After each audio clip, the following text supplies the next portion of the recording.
Hi, and welcome to Actionable Insights. We're pulling great ideas from leading business books and distilling them down for you in 3 minutes or less.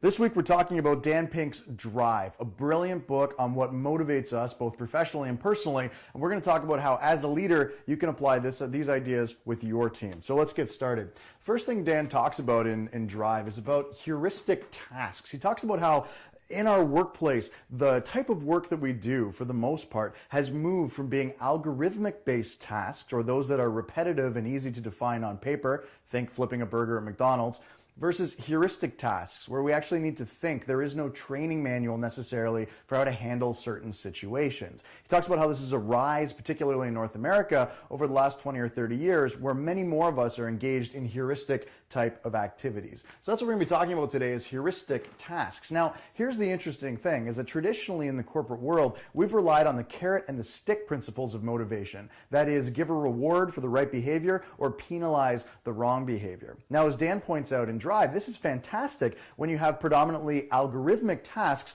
that you're trying to motivate. If someone knows exactly what they need to do in order to move the ball forward, then fine. Give them motivations like that and they'll be able to do it faster. However, when you require heuristic type activities where people actually have to think and they have to respond in a way that's different every time, giving carrot and stick motivations can actually be detrimental. What it can do is actually cause an increased level of stress, so we want to avoid that. Now, what Dan talks about as the alternative is internal motivations. And what I mean by that is things that come from within. Now, the way that Dan defines this, there are three types of internal motivators. The first is autonomy, and there's 4 subcategories for autonomy.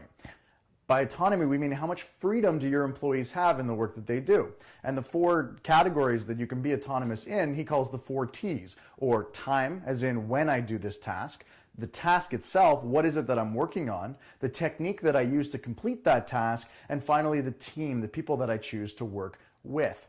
Now, that's the first motivator, is autonomy. Giving people more freedom in how they do what they do can actually increase that sense of internal motivation.